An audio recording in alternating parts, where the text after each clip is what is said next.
Umejaribu kupunguza, umejaribu kuacha, but umeshindwa. And this has been going on over a period of time. Say a 6-month period, you've been trying to cut down, to stop, or to completely stop. Chances are you are addicted. Umeharibu familia, umeharibu kazi, your health is deteriorating. True. All these are consequences, True. but you're not able to stop. You will still continue to drink. Nobody drinks with the intention of falling into that compulsive drinking. I'm sure you've seen when you're driving, ushaiona mtu amelala mahali kando kwa barabara hivi. Not that he's out of his mind, but alikunywa kalala. Nobody wants to do that intentionally.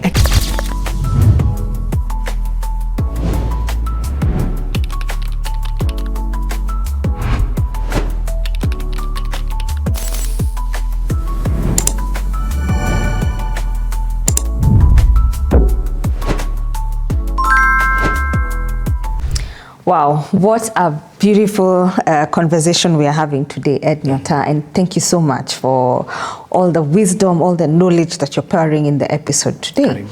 Now, we spoke about addictions. We've touched several aspects, and I know addictions is such a huge topic, a big conversation to have. But I'd like now to ask a few questions, you know. How does one know they're addicted? And what are the precipitating challenges that causes addiction? Okay. Well, how can you tell you're addicted? There are ways you can tell. There's a criteria we use, but I don't want to sound so academic here. Let me just say this for our viewers out there when you want to skiza. There's one way you can tell you're addicted. One, if you're experiencing withdrawal, that is a sign. Right there. Right there. Kama withdrawal symptoms inakugonga. That's actually one of them. It's the I don't know. The beacon that imekuwa pale ya kuonyeshana the fact that you unaiona hii, you are physically dependent. But now I'll say this. I'll give a few criteria, then you take 4. If you are suffering from 4, if you have or presenting 4 or more of what I'm going to say. But ya kwanza ni withdrawal symptoms. And this goes beyond alcohol and marijuana, jaba, no. Watu wetu wa chai, our parents, wazazi wetu, our moms and our fathers, our shoshos and our grandfathers. If you don't take some tea or some coffee and you're experiencing headaches, discomfort, a kind of withdrawal levy, you are dependent. You are chances are you are, yeah? But the first one is the occurrence of withdrawal symptoms. Number 2, tolerance. If you have already experienced tolerance with your substance. When I say tolerance, once again earlier on, if you recall, before we took our break, tolerance is that need to take an increased amount of a substance so that you can experience a high. Kama unakunywa, let me even explain this kana Kiswahili. Kama ukikunywa kakuota kamzima or mzinga, you are halfway through na unakunywa peke yako, you are halfway through your Jameson or your whatever it is that you are drinking, hata kama KC, na unasikia hujabadilika, chances are things are not right. Exactly. Things are not right, okay? You need to take more and more, okay? So tolerance, Number 2 is tolerance. Number 3, I'll say this, if you have already experienced that tendency to not even need to have around a social life, to have around, hobbies, a job, families. If you have those important social job, what you call occupational activities, even recreational activities, if they've been affected, if you no longer even feel the need to have them, that is a chance. It's a chance you are on the way to addiction, or you are already addicted. And then there's another one we say, that you have constantly tried to stop. First of all, tuanze na cut down, You have tried to cut down. Hebu asikize hii kwanza. Umejaribu kupunguza. Umejaribu kuacha. But umeshindwa. And this has been going on over a period of time. Say a 6-month period, you've been trying to cut down, to stop, or to completely stop. Chances are you are addicted. So tunasemanga, persistent or unsuccessful persistent attempts to cut down, to control, or to stop taking the substance. That is a sign. That's a sign of addiction. It's a sign, yeah. And then you might find this person who's spends a lot of time, spending a great deal of time trying to acquire that drug, okay? Use the drug, then recover from its effects. Remember, you mentioned that pale kwa addiction. Yes. That's what they do. So everything you do, and then allow me to give a very quick example. Yeah? Yes. This is something I've noticed in an area we used to live back in the years. But we used to live in an area back in the years where we used to live in our home. Our compound, there's a time ilikuwa inafanywa, some tukazi, yeah? Aka construction pale kwa compound yetu pale kufanywa hivi. So, and the people that my dad used to get to do the job, alipata after, there are two guys. One of them was an alcoholic. Okay? And I remember I talked to dad and gambia, are you sure atafanya ako tu sawa, ye bora tu atafanya kazi. This is what he used to do. This guy used to come and work. But ikifika masaa saa 5, around 11ish, 12 ikielekea. And that is the longest you can see someone who is a dependent person go without taking a drink. Ni ngumu sana wapitishe saa 6 mchana, inakuwa ngumu sana. And that's why we say drinking in the morning hours earlier on, if you can recall, I said it's not a good sign. That's why. So inafikanga from the last time you drank, you took that fix. From the last fix you took. It can take anywhere between 6 to 8, depending, hours before you start experiencing withdrawals. Yes. Yeah. So inaendanga hivyo. So all you do is something to acquire. Na ndio maana most alcoholics, they cannot work for an entire day hadi jioni. So huyu msee alikuwa anatoka at around 11:30, 12. Anatoa fujo. Hebu nipatie do ya lunch. Hapana, juu la kazi ishe, kuna lunch imepikwa. Hataki hii imepikwa. Juu hiyo lunch anataka. Anataka lunch. Sio yeye anataka. Okay. Yeah, so anaanza kutoa kabisa kwa napatii pesa sababu mimi nilipeni hii masaa niende nikaone mamangu ni mgonjwa. Nilipeni hadi ya saa hizi. You know what atapatiwa aende akakunywe. So kisha kunywa hizi rudi. Anashapata what he wanted. Yeah. So asubuhi yake atakuja kusumbua tena. Hamkunilipa pesa yote. Sasa afanye alipo pesa. See what happens. And that's becomes a cycle. That's why alcoholics inakuwa ngumu sana kuishi na wao. Like no matter how much you try to love them and to do. Yeah. Vitu kama utakuwa ni itasumbua. And that's how it works. Eh? So, and another one, let me finish up. Maybe the last one, both without exhaust. Another one is craving. Yeah. If you experience craving is that strong urge to use the drug. Unakaa unasikia uko na craving yai. And then the last one is continued use of the drug. You will continue to drink, you will continue to smoke in spite of the occurrence of adverse consequences. Yeah. And especially negative ones. Negative consequences. Umeharibu familia, umeharibu kazi, your health is deteriorating. True. All these are consequences. True. But you're not able to stop. You will still continue to drink.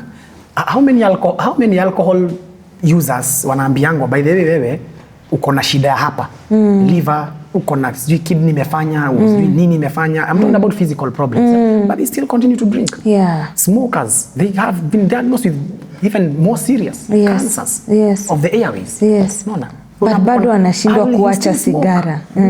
Continued use in spite of the occurrence of negative consequences. So those things that I've mentioned, if you present, some sources say 3 or more, others say 4 or more. So if you have 4 or more of those that I've mentioned, well, I have news for you.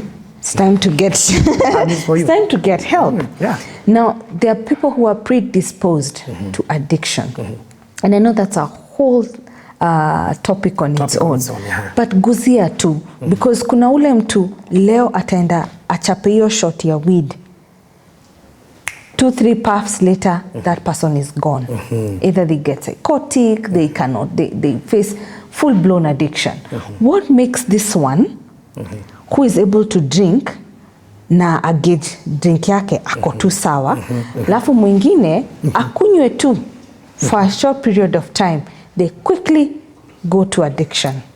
Good question.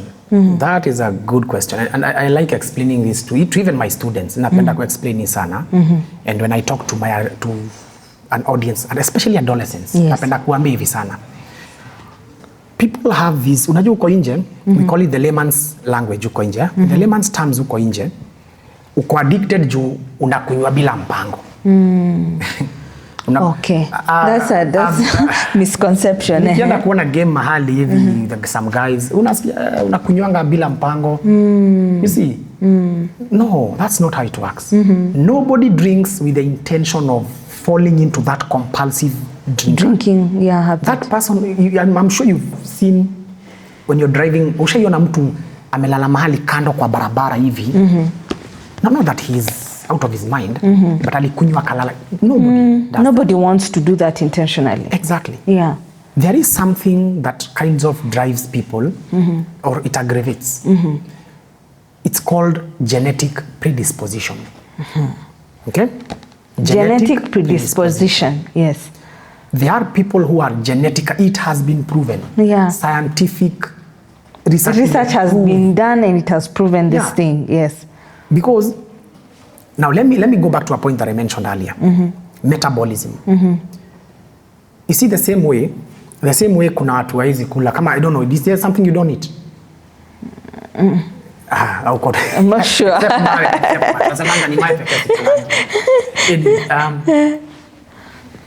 You see, there are some people who cannot eat eggs, mayai, that is, hawezi kula mayai. They can't eat meat, they can't eat fish, they can't eat nini. Because they have an allergic reaction. You see, we normally get these allergies because some people may lack the metabolizing enzymes that metabolize some of these have you ever heard of the term maybe caffeine intolerant, lactose intolerant? Yes. You see that? Mtu akikunywa maziwa anasumbuliwa. You see now, most of these things that was something genetic, they may lack those enzymes that metabolize these compounds. It's the same principle, but now in a twisted manner. Yeah? When it comes to alcohol must be metabolized. Earlier on I mentioned it's metabolized into a compound called acetaldehyde, which is a very toxic compound, by the way. Very, very toxic compound. Na inafanyanga actually we develop those liver problems, those kidney problems and all those. It's carcinogenic, by the way, that acetaldehyde. Yeah? Ndio unasikianga pombe, for our viewers, unasikia pombe inaleta liver cancer, especially liver cancer and stomach cancer, especially liver. It's because of that thing called acetaldehyde. It's very toxic. Yes. Now, you see, this alcohol is metabolized by a compound called ADH, alcohol dehydrogenase. That is the name, among others, but I'll use that one. Yeah?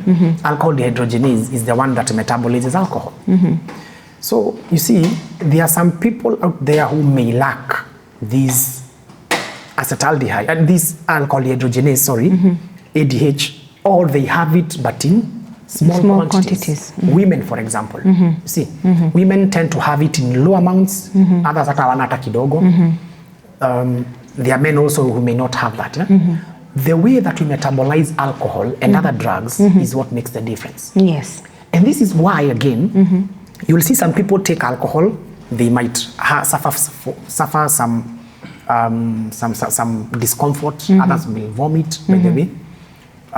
Others are okay. And again, this is the reason why you'll see many people, if you take a sample group of people and observe them, utaona kuna those people who will develop the tolerance for alcohol way faster than others. Yes. Yeah. Yes. Even gender sides. Yes. Even if it's a group of men, others will develop faster than others. Now this explains why it's genetic predisposition. This explains why you will see some people will take way longer to fall into alcoholism than others. Among other factors, nimeongea kuhusu the genetics. So genetics is one of them. And how can you tell? Just look at what we call the first degree relative. Look at your father, your mother, and then look at their parents and their brothers. The side of your dad. Can you spot some alcoholics there? Unaona mtu kaanko mahali, yes, who struggles a little bit with their drink. Many families always have that one uncle who anajulikana. A lot of families. Yeah? Look at your mother's side. Do you spot some alcoholics there who have drinking problems? These are some of the signs you look at. If you can spot some, I have news for you. Chunga. I have news for you. Just watch. Now, the others include childhood trauma. Childhood trauma is one of them, by the way. These are we call psychological factors. Yes. Childhood traumas. Yeah. If you are a child and you went through some painful, there's this psychologist, we call him the father of psychology, anaitwa Sigmund Freud. Some people may have heard of him even though they are not even psychologists. Sigmund Freud, he called it the psychic pain. If you go through some childhood traumas, in adulthood, he theorized, and we've seen it. Yes. He theorized that in adulthood, it will manifest now through some of these behaviors like drinking, okay? And some of these childhood traumas, again, let me go off topic kidogo too. The reason why you see some people and they're indulging in some sexual indiscretions, some of them, yeah, even cases of prostitution or sex work. Let me use the word sex work. Yes. Not all. Not all. Viewers, do not misquote me, do not misrepresent my what I'm saying. Yeah, sisemi ni wote. But there's a substantial group of people there who indulge in some of these activities later in life, and you can trace these behaviors back to the childhood traumas, yeah. The psychic pain that they're trying to numb. In fact, Sigmund Freud, that the same guy alisema, he termed it the self-medication hypothesis. They use drugs or the use of drugs and other sexual indiscretions to numb or to pain kill their psychic pain. Yeah. Wow. Exactly. So childhood trauma is another one. Yes. The other one is exposure. Let me use the word environmental factors. Environmental factors now, ndani ya hiyo point, ni early exposure or living in an environment where there is kuna mashida mingi. Let me just say poverty. Yeah? Going through a lot of poverty in the area, and early exposure could be. Now, environment also, si lazima tikwe ni poverty peke yake. You may have grown in an area where you are living well, yeah? You're in an affluent area. Yes. But you were exposed too early. Yeah. Too early. And that's a point that inasumbua sana in the times you are living in. Yeah. In this time and age, in fact, I looked at 2021, NACADA published a research. They normally do this frequently. Yeah? There's one that walisema that they discovered the age of exposure to alcohol among Kenyans in 11 years. And it's not See, that's way too early. It reminds me an incident that I encountered of a young girl in one of these very prime big schools. They were doing their prom night, and I was involved in it at some point. Unfortunately, the girl, when they came for the prom, as she was walking in, she was staggering. We're talking about a 15-year-old. And she was staggering. And you know what she said? And that's, again, the environment. She accessed the drinks from home. The family, their parents, they stored these drinks at home. So alikunywa. But because ni tamu na nini, she alikunywa a lot of it. Because she's like, oh, it's a prom night, I need to feel good. But now what even happened later, of course, the teachers were shocked. They sent the girl home, but first they secluded her a little bit so that they can deal with that situation. They ended up realizing much later that this girl has been exposed to a very toxic family environment. So that is also a factor. Yeah, it is. The pain at home, and she's been slowly numbing it with alcohol. Yeah. Sisi na msichana at a very young age has become alcoholic. And that's 15. That's 15. Now, add her age, and you can see 30 years later. Yeah. 15 years later now when she's in 30. Yes. If something is not done sooner, to mitigate the aggravation of this, what do you think will happen to her? See? And Ed, you're also an adolescent counselor. Yes, I am. Yes. So I know that this is a sensitive topic, and we'll have you back here again to mention these challenges that the adolescents and the young teenagers are having. But I'll have some questions for you, and we can explore this. What are some of the biggest challenges addicts face when they want to change? When they want to change, okay. Now, before I get there, I will get there, but there's this one point I really feel compelled to talk about. Yes, please. One of the other factors of one of the contributing or risk factors of addictions is something called parenting. I will be doing some injustice to this arrangement of ours without talking about that. Please mention that. And parenting is a very, very, very sensitive topic. Yes. Very sensitive. Yes. I've spoken to parents in a gathering. The other day nilikuwa mahali. I know you do conduct a lot of conferences and trainings on these things. I do trainings and conferences. Na hiyo parenting inakuanga sensitive. Wanakuangalianga unatupuna tupo jicho. And you see the truth hurts. Yes. The way you raise your child, and for our viewers to sikiza tafadhali, pay attention, because the way you raise your child matters a lot. There's a parenting style that you might dispense to your child, thinking that you love your child so much, but you're just creating, I don't know. Okay, we have 4 parenting styles. Yeah. There are 5 technically. Kuna moja iliongezwa. We have the authoritarian. In one sentence, huyu ni dictator. Iron fist. It has to be my way and my way. Yes. Then we have the authoritative. This is considered the fair one, because you are tough, but again kuna ka democracy. You accommodate as well. Yeah. Okay, you giving your child some latitude to make some mistakes, and you let them learn. Kuna boundaries.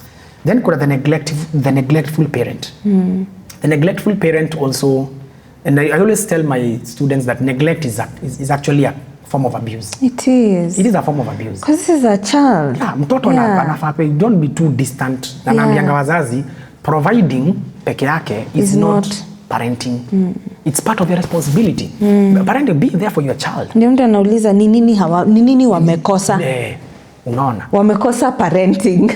Your neglect, your gap, and you may create the void. Lazima kuwe na equal reaction. Hata you feel aje kule mwisho. And then there's the one I want to talk about here. It's called the permissiveness. This permissiveness has its dangers, by the way. Permissiveness, I had another psychologist call them the chocolate babies. Nilisikia kiwaita hivyo. I don't know, it's a psychologist nilisikia kiongea somewhere. He referred to them as the chocolate babies. Kadadi, kamam. Kama me. I have a son myself. We all have our children. Yes. Sometimes I find myself, over pampering my child with some things. Nataka hii. Sometimes jitaka mkoro jichune go back. But the one I'm talking about is the one that you are giving, hauna boundaries. There are no boundaries. Yeah. Unaona, akienda huko, hata akifanya makosa ukosoi. Ako tu anajilea. Oh, my daughter cannot do this. How do you say my hiyo? Na yeye hata amekosea. Yes. See, in fact, research has shown, again, go confirm this in case they doubt. Research has confirmed that children who grew up with authoritarian si mzuri, ile iron fist. Yeah, iron fist pia si mzuri. Because a number of them also have ended up in alcoholism. Unaona? And I always give this as an example. Look at our fathers and our grandfathers. How are they raised? Most of them ilikuwa authoritarian. Yes. Ilikuwa you have to do that my way. Yes. In fact, I always joke, my aunties wananiambianga ati sisi kitambo tulikuwa tunaambiwa kijana kukusalimia hivi mimba imeingia. Like they used to fear. Because it was iron fist, authoritarian kind of parenting. Akionekana kijana ulikuwa umesimama mahali. In fact hata mwenye amekuona na hata kujui alikuwa nakupiga kwanza alafu ndio ajueni wa wapi na wewe ni nani. Anakupeleka ndo unapigwa tena. How did some of them end up with alcoholism issues? Yes, they did. So does it work? No. It's not a guarantee ati kukua nini. Yeah. But then here permissiveness, even research has shown that the ones who grow up with too much permissiveness, a great number of them end up with addictions. Those who grow up with authoritarian parents, majority end up with some of anxiety problems, unakuwa overthinkers, maishiishi tu hivi. Si ati hakuna nini addictions, but this permissiveness, too much permissiveness. It's not good. So those are the challenges. Yeah. Now, back to the question, what are some of the challenges that they face, people who are going through addictions, when they're trying to come out of it? Yes. That was the question? Yes. Well, one is to deal with the withdrawal symptoms. Tuanzie hapo. I'll start with the physical aspect. One, they face the problem of physical dependency. Trying to fight it is not easy. You are experiencing physical withdrawal symptoms. You are experiencing psychological withdrawal symptoms because they're not just physical. Yeah. And then don't forget the craving. So when you're trying to come out of it, it's not easy to just come out of it on your own. Na ndio maana sisi therapists, we come in there. Sisi addictions therapists, we come in there to assist you when you're coming out of it. Because some of these things we cannot do it on our own, even as therapists. You might need a clinical expert to help you through the process of detoxification. Maybe that's something we'll talk about pale mwisho. But dealing with the cravings, kwanza cravings. Even minus the detox, because some of those drugs inasaidianga to control the craving. But that craving is not, remember craving is both physical and psychological. Yes, yes. The second thing, adjusting to life without substance use. Or even the behavioral addiction for that matter. See, it's not easy. Now, let me give you an example.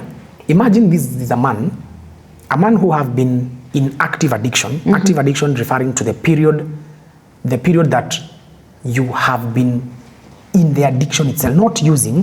Kuna ile time ulikuwa ukitumia, and then there's a time when addiction kicked in. Yes. The period of active addiction, someone has been there for 10 years. Even 5 years, wacha hata hiyo 10 kubwa, even 5 years, because there are those who've been there for 20 years in active addiction. Every single day, you have been using the substance, you've been doing everything in 90% of the time. Revolving. Remember, under the influence of the drug, you've been going to social gatherings under the influence of alcohol. Even the wedding of your own daughter, if you have a daughter, in case you instance, have, ulienda ukiwa mlevi. Unaona, I've heard stories of some of my clients on my past story, very funny but very sad. Then now here you are, umeacha pap. Now how do you adjust to life? After uko sober sasa. A sober life, So your work, you've been going to work high, or rather managing. Wana job, wacha hivyo hata. There are those who didn't even, they've not even worked like properly for so many years. Tule tu mikono, kazi ya mikono. Especially tu mjengo ama kufia unapewa 200. Wende ukanunue kakuota. Hata si kuota, ni nusu ya kuota. Hizo ni counterfeit by the way. Another thing. Nitapigwa. Mention. We're here to educate. Unaenda mahali unakatiwa, unaenda kakuota, unauziwa nusu ya hiyo kuota. Such joints, mahali zinakuwa counterfeit. Mostly, of course, Anyway, that's another challenge they face. Is now adjusting. Remember back when you were in active addiction, and this is something I always tell again my students and the people when I talk about around. One of the reasons why alcohol dependent people continue drinking alcohol is that it kind of give them an escape route, so to speak, an escape route. Kwa sababu, look, I don't even have money. Of course, by this time, the funds zimekuwa depleted, job sina, by the time inafikanga hapo. How can you come tell me to pay school fees for our children? How can you come ask me, hakuna food kwa nyumba, there's no food in the house? So you see, it will get to a point where by now, I'll have to make you not bother me anymore. Or even if you ask me that, okay, you will not even see the need to even engage in any of this. That's one. Number two, when these friends of ours, because they're our friends, our alcoholic people who are alcohol dependent, there's a moment they get sober. Of course, kuna ile time wako sober for a few hours, then alafu wanarudi. And this has come, I came to realize this when I was talking to my clients, one-on-one therapy. And a good number of them told me a similar story. That by the way, mimi hata sipendi kukua sober kwa sababu, this one gentleman I remember aliniambia hivi, alikaa chini hivyo, kwa nyumba tu akiwa sober, especially morning hours before akunywe. And he looked at his daughter, and he looked at his son. Alikuwa watoto wawili. The daughter was the older one. He was the firstborn. By this time the daughter ameingia high school, akamwangalia tu hivyo. Akajiuliza, hata aliona asiulize juu he knew when he asks, it might get chaotic. The mother was around. Anajiuliza, when did my daughter join high school? Unaona? Anamuona na uniform hivi. She was in a day school. aliingia high school lini? Anaangalia ile sahani yake, anamwangalia amevaa kiatu, tungua anacheza. Hizi nguo hata juzi mimi nilinunua. You see? So he looked at the wife, anaangalia yani so much has gone, so much has been happening around for all these years. And so when they look at me, who do they see? So he felt a lot of guilt and a lot of shame. Guilt and shame. Ndani yake. So how can they mask that? More drinking. More drinking. So you see now, when he's high, and again, don't think, and I always tell people this, don't think that our alcoholic dependent friends, don't think they don't know that they are hurting you. Don't think they don't know. They know what's going around. And they know what they are doing is harmful to you. They know. When they drink, okay, not all who drink can come and be chaotic, see or water, but don't think they don't know. So when they are sober, wakati wanajifikiria hivyo, wanaangalia na hapana, I can't deal with this. When they face themselves. Exactly. So that shame and the guilt haunts them so badly that they just go back to this thing. Wacha tu nikunywe. I must this, I forget about this pain. Have to cover it up. Now, how then do families and spouses and children deal with an alcoholic or an addict? A dependent person. Because you see, as you're saying, and which is something you'll come back to speak about, even the behavioral addiction. And there's so much, you know, the pornography, the sexual addictions. That story for another day. That's a whole topic on its own. But so how then do these families, people, deal with an addict? Well, I wouldn't say there's a textbook way of dealing with this, or the appropriate way of dealing with this, because remember, over the years, they each have developed his or her own way of handling this issue. Okay, so this one will look at this alcoholic dad or this alcoholic mom or brother. They'll develop their own ways of doing it. Okay, there are those who will. There are those ways that will seem to work, others will not seem to work. Others say, you know, you show them love. Yes, show them love, by the way. Not saying you hate them, show them love and show them there's a way out, But how do they deal with it? Others will take their own ways. Others will employ their own ways of dealing with it. Others will sink deep into religion. I'm not saying it's bad. Maybe I'm not saying there's any way of dealing with this in a proper way. No. Okay. I have lived with alcoholics myself, and it's not a pleasant thing. It's not. It's not. It's not. You might choose to ignore. Other ladies, for the ladies and even men, you will choose to leave. Mr. Kana mlevi tena. So I'm not saying that unless it's a crime. I'm not saying there's any inappropriate way of dealing with it.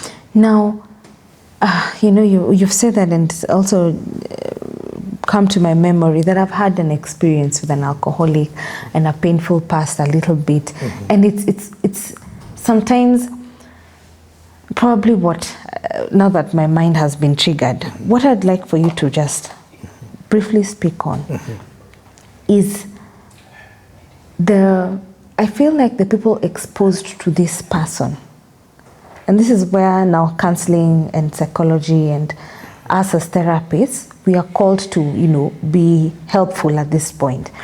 The people and the families that are exposed to this alcoholic person or an addict suffer a lot because they are almost holding this person. They keep bearing the brunt of the misbehavior. They bear the brunt of the withdrawal symptoms. So zile challenges zote humsi anapitia, probably yeye hata hayuko sober enough kuziona. Mwenye ana end up kuona ni the caregivers, quote unquote, or the victims by association. How do you, as a counselor, help people in such positions? What advice would you give them? Now, you mentioned that, and I've remembered something in addictions we call codependency. There's something called codependency. Now, if you're not careful, and you're a parent, the parent to an addict, the spouse to an addict, or a sibling to an addict, it can take many forms. Beware of codependency, because codependency, it will drain you. It will drain you, kabisa. Now, allow me to give examples. Yeah. And our viewers who are watching us, this example might hit closer to home. Na inaweza sikiki kuguza, but we are learning. You've heard of spouses. Bwana alishikwa akiwa mlevi, ako ndani. Or your son or your daughter. Ako ndani, ameshikwa ulevi, amekunywa, amefanya vituko, ako uko ndani. And then what you do, you go there, unaenda kule ndani kwa the police station, unaenda uko ndani, you bail him out. So hata juu kwa na do, what do? You sell something. Sell something, uende umtoe ndani. Aya, you are dependent person, you alcohol dependent person again. Excuse me, ameenda akauza vitu kwa nyumba, couch kama hizi ameenda ameuza viti. TV ameuza, ufa ameuza. Yeah. So wewe unaenda kwa chama as a lady, unachukua nini, unanunua zingine. See, anauza easy such things. Yeah. You chances are you are a codependent. You're codependent. And another sign, red flag of a codependent person is shielding this person from the consequences of their actions. That's one. Unaona hiyo? Shielding them from the consequences of their actions. And number two, you make excuses to other people for their behavior. That is codependency. Yeah. Sasa, and I'll give an example. You see, I once came to help this person, and one of them, you can go and do some shady stuff out there, because the guy had stolen a phone. Alikuwa ameiba phone na hata ni exhibit. After he stole the phone, what did the mom do? Of course, we all love our children, so she had to go and help him out. Akaenda akalipa makarai, fingerprint zisichukuliwe, DCI, good conduct hivyo, unaona? Of course, na akasaidika. But now he went and did it again. This time sasa, it wasn't so good, didn't go so well. Just alipigwa. Na alipigwa vizuri. Aka proper more justice wewe, but he didn't die. Of course, she went and kumsaidia hivi. So when the dad looked at him, they were trying to, now the mom and the dad, the son, the boy, yeah. Tuambie dad, ni gari imekugonga. But the dad look at the guy. Hii njari hii si njari ya gari. Hii si ni blaka inaona hapa. Hii si blaka. Hii ni fight, hii ni nguo. Hii ni kingu. It doesn't look like a So of course, but things didn't go so well at the end, yeah? Because as the family ilifika mali ka split. And listen, now this is one of the challenges with codependency. And I think let's point it out. Mothers, can they not? Because I feel like mothers are the ones who really try and cover up. Maybe because they want to put a proper image to the society. Not just the mothers. Even the fathers. The fathers. Hakuna kuchukua ati. Wote wawili. Okay, mothers sana maybe because of that compassionate nature. Especially mothers and sons wako hivi. I don't want to say ati ni wao wale. Okay, in my experience, mara mingi nimeona kwao mothers, but and fathers equally. Kwanza ikikuja hapo kwa kuficha, hide the secrets in the kuficha your image. Ni wote wawili wako. Wanataka, the family wants to cover up that image of an addict. And by the way, thank you for mentioning. This is the reason why. I don't know if I'm jumping the gun. No, it's okay. Let's play. Maybe this is one of the reasons why you will see people stigmatizing alcoholism. Yeah. You know, we have what we call social stigma, and then we have self-stigma. Yes. Wewe mwenyewe unajistigmatize wewe mwenyewe. Then kuna social, yeah? Yeah. There are some families, and I've seen this mainly in the affluent kind of areas, yeah? Setting. Because in your community, in an area, you live in this lavish area.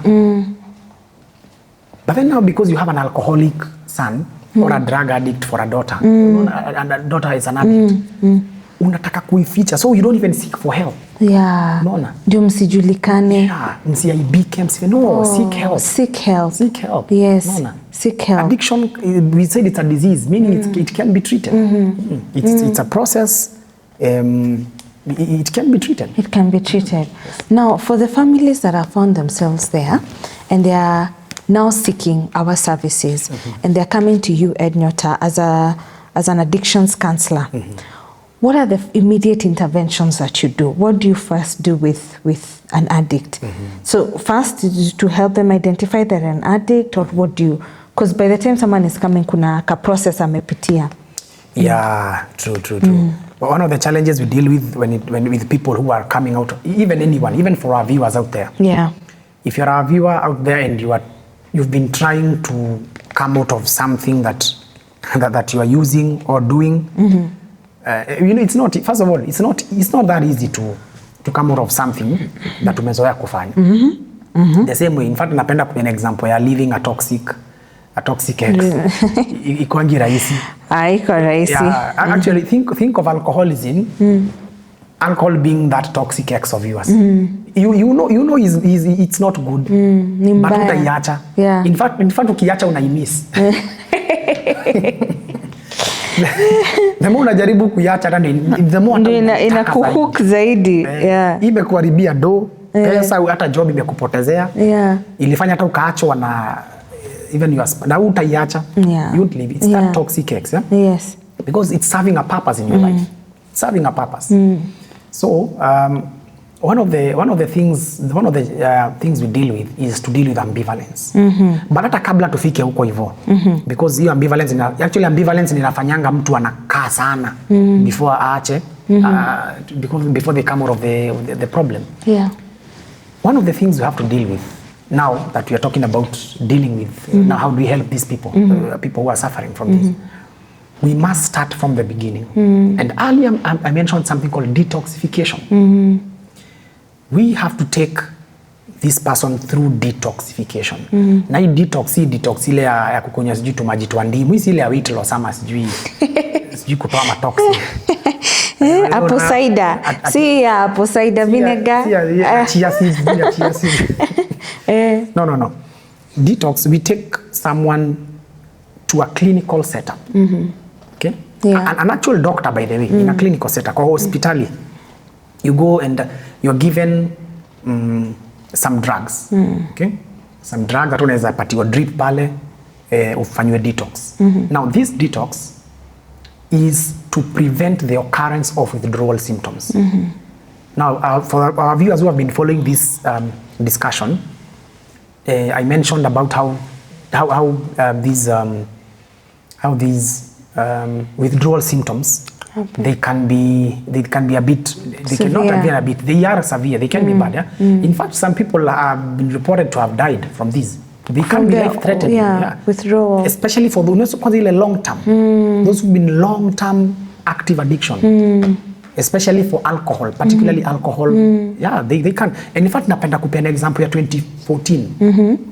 I believe it was 2014 when our former president, His Excellency Uhuru Kenyatta, there's a time he got angry at the people who had died. There are people who had died from taking some changa in the days preceding this event.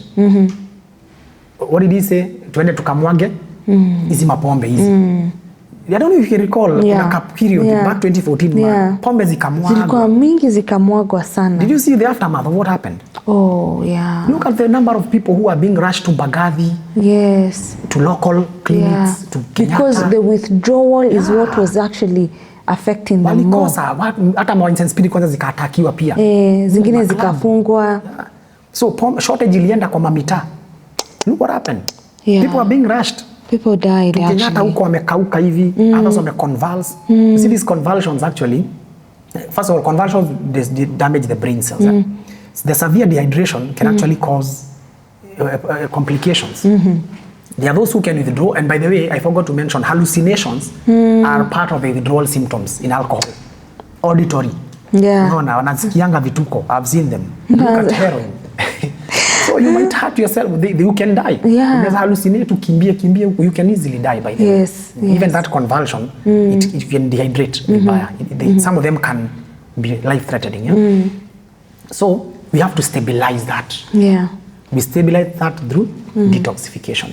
Kuna madawa utapewa pale hivyo, naltrexone and others. You can even be given some some antabuses, okay? Kuna kadaka nitango acamprosate ama nitango disulfiram. There are several. I don't want to sound so technical here, but there are some drugs unaweza patiwa. Yes. Okay, others are benzodiazepines. There are several ways you can be helped. So that detox process will help to get rid of withdrawal symptom. In case our viewer ako pale anashanga mimi na niko na hizi withdrawal, how can I do? You can be helped through detox. Oh, I like that. Yeah. And another reason we do detox is so that this person can go through that phase of withdrawal in a humane manner. Na utu, in a humane manner. So that as you feel pain. So what you're actually telling families, and they need to know this, when you have an addict, and especially chemical addiction, drugs, alcohol, don't go cold turkey. Don't withdraw someone. Kuna families zingine wamefungia mtu asikunywe pombe. That person can even die in that house. Because they need to understand that it's a chemical process that is happening in this person's brain and body. So once you remove that suddenly, you're not helping the person. So what you're saying is, can they seek the right kind of treatment? Yes. Can they link up with an addictions counselor who can help them get a proper process to withdraw their person from addiction, go through detoxification? Then what is the next thing that you as an addicts counselor does? Now, after the stabilization, we'll take them through now the addiction counseling process. Where they, of course, they will need some psychiatric review. Of course, now that's story for another moment there. But a psychiatrist need to take a look at this guy. I know it's sounding so complicated to our viewers, but the psychiatric evaluation can happen in a rehab. Okay? And that's just to look, to find out whether this individual have what you call co-occurring mental disorders, underlying mental disorders. Which, by the way, I forgot to mention earlier. One of those risk factors. Remember, there's a moment I talk about risk factors. Nikataja genetics, nikataja mambo na environment, parenting, personality. I forgot to mention an underlying mental disorder. Oh, yes. Yeah, I forgot to mention that. An underlying mental disorder. So if you have underlying mental disorders, and I don't know, I'm not sure if I'm allowed to mention names on this show, but we recently had, we recently lost a very prominent media personality. Maybe I don't have to mention the name, but we recently lost a prominent media personality through suicide. Yes. We saw that. Yeah, it was unfortunate. And we all read about what he was suffering from. Yes. So such are the things I'm talking about. So when you have someone going through mental disorders, particularly depression and bipolar, particularly Zobili, they tend to aggravate.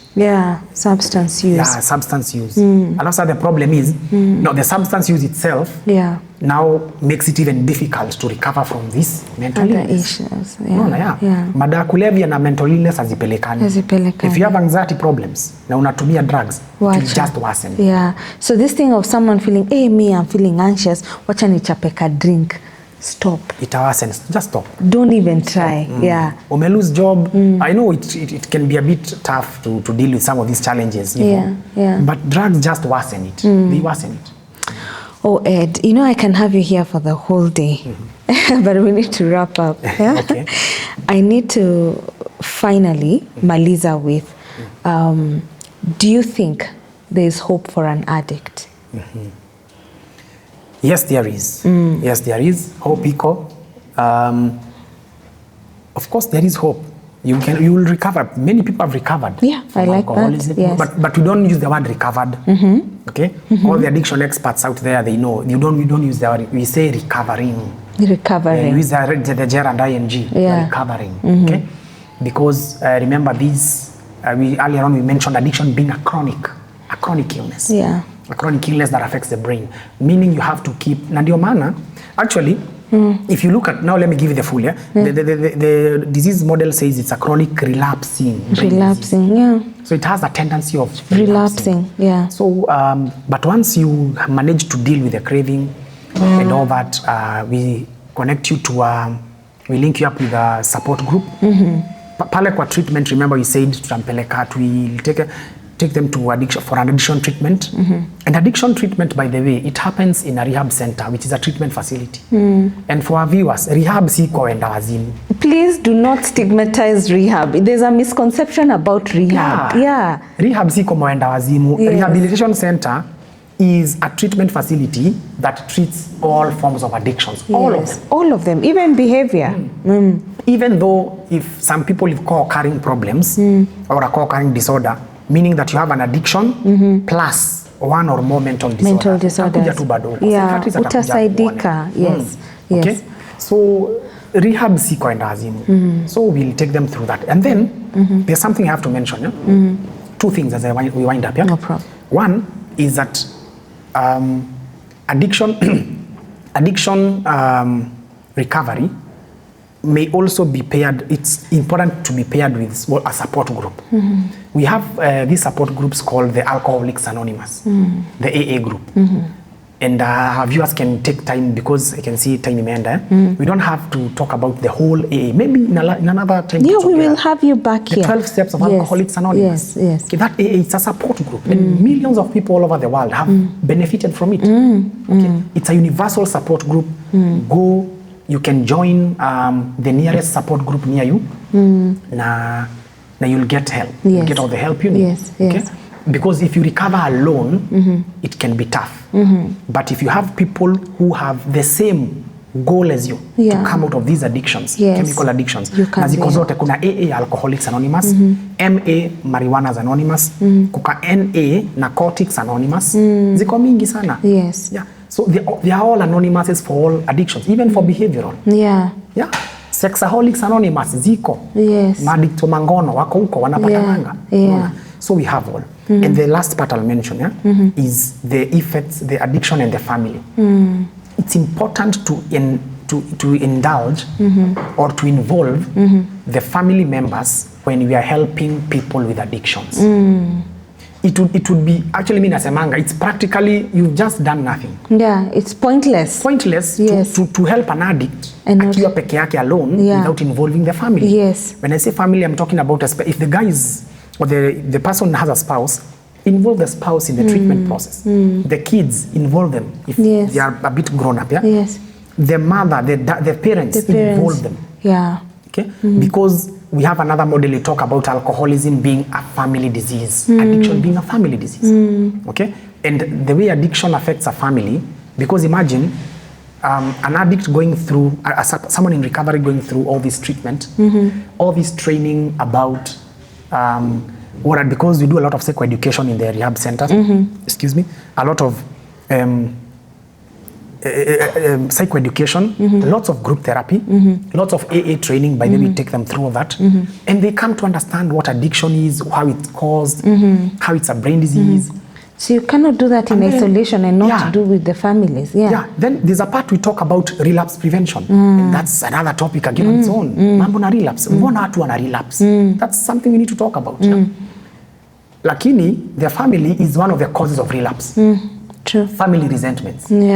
Now let me ask you, is it possible for an addict to have a spouse at least who is not even disappointed in him in one way or another? No, it's not possible. It's not. It's practically impossible to have that smooth. By the time you're an addict, you have disappointed people, you have disappointed your colleagues, your friends, because watakubeba huko kila saa wende unaenda unaharibu, una cause fights kwa club, so umewachokesha. Umefanya dua nyoa pigwe. Hata wao wamepigwa juu yako. I've seen that. Yes. Sasa imagine the family, you coming out, you never involve the family even a bit. And then the family, jamaa ametoka rehab, ame come home, and the family, they still have the same bitterness na mentality. We need to take them through the same. See, utoke rehab, alafu the first thing ukiingia kwa nyumba, kama umerudi, tumekupea wiki. Wacha kuterrorize huku tena. So you see now. They also need to be taken through that process of forgetting. They too need healing. Yes, they need to heal. Because they've been wounded by this person. And to address, we normally call them the resentments, to address the resentments. At least tunawasaidia. So that at least wahilo wote pamoja. And then they know it's a relapsing disease. Yes. So let's give him some latitude, man. Yes. Tumpatie the benefit of doubt. Yeah, na time na space ya kunini. Na wasameheane, okay? Yeah. Wow.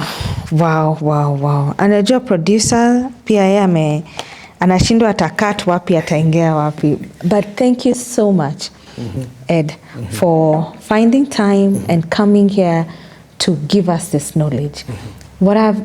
When we interacted, we knew what we were going to talk about, but addictions and all its relations is such an expansive topic. Okay. We are definitely going to request you to be back here again so that we touch on the other types of addictions, because we have barely scratched the surface. Actually, barely. Yes. And thank you so much.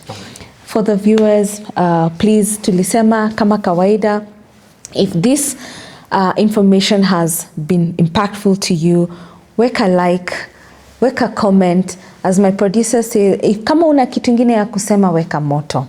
That's all you need to do. And Ed is a counseling psychologist and an addictions therapist, plus adolescent. And we want your number so that anyone who needs to reach you can access you from this episode. Yes, please share with us your number as we wrap. All right, my contact is 0701 405 480. 0701 405 480. Utaiona hapo chini. Thank you so much, and looking forward to having you. Thank you for this episode. Thank you, Cravers Hotel, The Look, and looking forward to the next time. Asante sana. Karibu. The pleasure is all mine.